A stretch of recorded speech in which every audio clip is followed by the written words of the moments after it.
Welcome back to Sports by GSMC Podcast Network. I am your host, Jeremy Lapidus. Today is Wednesday, October 16th. If you are just tuning in, we just finished going over the ALCS, the first two games officially in the books. Game 3 tomorrow, we talked about as the Yankees take a 2-0 lead, winning both games at home as the series heads over to Cleveland.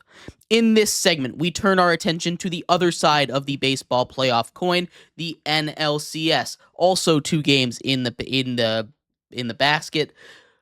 Game 3 tonight.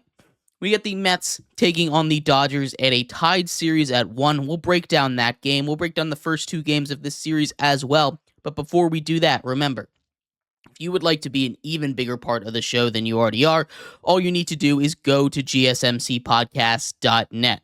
Or if you are on YouTube, you can use that super chat feature. If you do either of those two things, a message should pop up on the bottom of the screen for you, me, and everybody else around the world to see. If you do have a burning question about sports, anything at all that you would like to ask, go ahead and throw that in the comments. Throw it in the chat. I will get to it as soon as I possibly can. I appreciate everybody so much for sticking around, talking some sports with me here on a beautiful Wednesday, October 16th. But like I was saying, we are going to finish off our baseball talk today, getting into the NLCS. Tied at 1. Heads back to New York, and these two games have been about as opposite as you can expect them to be. Game 1, the Dodgers continued their domination. They win 9-0, powered by a absolute gem by deadline acquiree Jack Flaherty. Jack Flaherty, of course, coming over from the Tigers, who surprisingly made the playoffs. They win 9-0. A massive, massive win for them. They extend their scoreless inning streak to 33 straight games. That was 3 straight shutouts. And then in game 2 of this series, the Mets said, we're done. We figured you out. You pitch a bullpen game regardless of how good the bullpen has been. The bullpen, who we talked about that 33 inning streak, 12 of it was from starters, 19 of it was from the bullpen. So a lot of it, more of it, was from the bullpen than from starters. They go out there and they get destroyed. First inning ended. Francisco Lindor home run.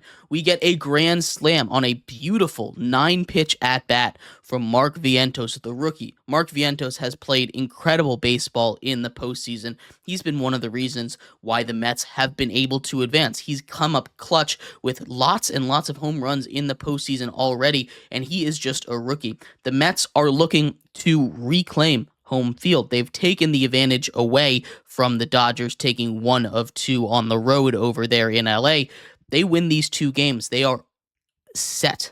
Game 3 is tonight, and this, I think, is the most crucial matchup. We hear the stats all the time of how important getting a lead here, 2-1, is in any series. Tonight, the Mets are throwing out Luis Severino, who has been amazing in these playoffs. He's probably been the second best pitcher. He got hit a little bit against the Brewers last time he was out in an important game like this. The Dodgers throw Walker Buehler, who got hit hard against the Padres, but has still has that ability to go deep. We talk about a couple of these problems with each team, and they were very apparent in both of the results from each of the game. We'll start with the Dodgers issues from game 2 because they're top of mind, and that's the starting pitching. It continues to be weak. You have guys like Jack Flaherty, who has been a strength, Yoshi Yamamoto, who's been really solid, and, of course, Walker Buehler. If those guys can go deep, if those guys can stay out of trouble, the Dodgers can win just about any game. Their lineup has been struggling more than you expected to. Shohei Ohtani hasn't been Shohei Ohtani, but he's still been a really good baseball player. Freddie Freeman hasn't been Freddie Freeman, but he's still been a very good hitter. Max Muncy's come up big. Enrique Hernandez, or Kike Hernandez, came up huge, who ended up being the winning home run. The winning run in the NLDS over the Padres. Teoscar Hernandez adds some insurance runs over there, so they're getting some help from their lesser known, lesser appreciated players in that lineup. Will Smith struggles a little bit, had a home run earlier on in the DS, but still putting up 9 runs in that first game. We saw what peak Dodger baseball could be, winning 9-0, getting a 6-inning start out of Jack Flaherty. The first time that had been done since 2020 that a Dodgers pitcher had made it into the 7th inning. I mean, that is a really, really long time for a team that consecutively makes the playoffs every single year, always seems to have the same issues. We saw peak Dodger. We also saw where the Dodgers can go wrong. That bullpen has pitched a lot of innings, and while it is stacked top to bottom, it gets tired. And you have to throw out sometimes, especially when your pitchers aren't going deep with the schedule of these playoffs. Back-to-backs, one-game breaks, back-to-backs. You are destroying the arms of your bullpens. You have to be better at managing it. And they've done a good job of it. They have. The Dodgers have done a solid job of managing their bullpens so far. But still, when you take a look at what happened in Game 2, you see where they have issues. The Mets hopped all over it, and they made the Dodgers pitch deep into at bat. They made them throw pitch after pitch after pitch, and then they, cashed in on the mistake pitches that they made. Mark Vientos, again, a grand slam after they walked a batter ahead of him.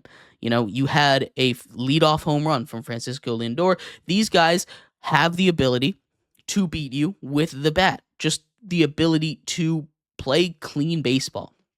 And the Mets have done a good job of, just never giving up.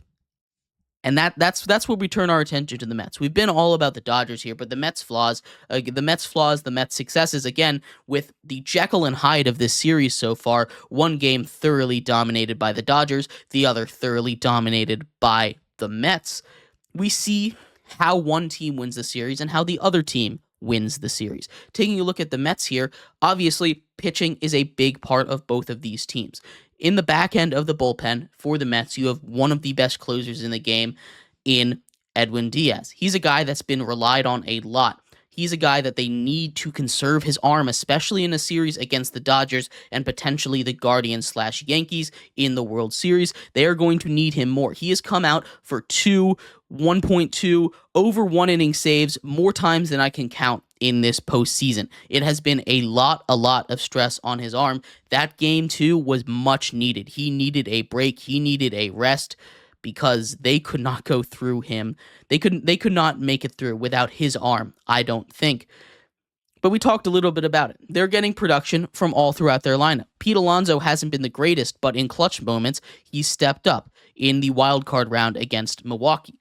Neither is Francisco Lindor, but in the clutch moments, he stepped up. Grand slam to send the Phillies to the NLCS. Mark Vientos has been amazing, but the guys that have really stepped up aren't getting as much hype are their pitchers. Sean Manaea throws a gem. We talked a little bit about Luis Severino, who's starting Game 3 for them. He's been really good in the playoffs for them, but they don't have that go-to 1, 2, 3, 4 guy. Neither do the Dodgers. So it's just going to come down to which of these starting pitchers can control the game the most. And when I look at these starting pitchers and when I look at these lineups, again, on paper, it's hard not to choose the Dodgers. But the way that the Mets have been playing, I think they've been playing far more consistently. I know Game 1 they got shut down, and that's prone to happen with this Mets team. They don't have the biggest names. Francisco Lindor has been awesome, and Pete Alonso is a big name. But outside of those two guys, when they get shut down, this lineup doesn't always come through. Jose Iglesias, they picked up off the streets, a free agent. He hit .337 this season. That was a complete anomaly, not something they expected. Jesse Winker, a pickup on the trade deadline from the Washington Nationals, brings a lot of juice to the clubhouse. Him and Iglesias are guys that I think are keeping the emotions high, which I think is important with a Mets team that kind of is just running on vibes right now. And that is the most dangerous team. I'm leaning towards the Mets in this one in a crucial Game 3 back at home in front of the rowdy Mets fan at Citi Field. I think they're going to feed off that ballpark, feed off that emotion. I think they get to Walker Buehler early, and whoever, again, I say this a lot about these baseball games, but I think whoever gets to the opponent first, the starting pitcher first, whoever chases him out earlier is going to win this game, and I'm leaning towards the Mets with that home field advantage. I think this is going to be an awesome game tonight. Again, I do think this could go either way, but I am leaning towards the Mets in a Game 3 that is crucial for both of these teams if they want to keep their seasons alive. Andre says, perfect spots for the Mets. I think Severino gets the job done tonight. I agree with you. I love the way Severino's been pitching. Walker Buehler got hit a little bit against the Padres last time we saw him, and I think the Mets are going to pounce all over him with how I can't even imagine how loud Citi Field is going to be tonight. It's going to be an awesome environment. I think that's going to push them over the top. So I think the Mets take this one, get a quick 2-1 lead in this series, and I cannot wait for a potential Subway Series in the playoffs, in the World Series. That would be insane. I think New York might implode on itself. I think both of these World Series matchups would be good. I think the Yankees, we talked about in our last segment, I think they've basically got it on lock. I think they're just better than the Guardians in every way right now. Andre says that he thinks the Mets tonight as well. He wants to see the Dodgers-Yankees World Series so bad. That would be fun. Juggernauts from each coast, I agree. But I think the pandemonium in New York, if the Mets and the Yankees played each other in the World Series, would be something to behold. So that's a little bit what I'm rooting for. But also, I think that's just what might happen with the way both of these teams are playing. But we'll see. A massive game tonight in New York for the Mets and the Dodgers. I'm picking the Mets in this one, but it should be close. Let me know what you think. Love to hear your thoughts. We're going to take a quick break here. When we come back, we turn our attention to the NFL. The Week 6 rookie report is here. We'll take a look at all the rookies. 2 new people show their faces in these rookie reports. We'll talk about them and much more here on Sports by GSMC Podcast Network.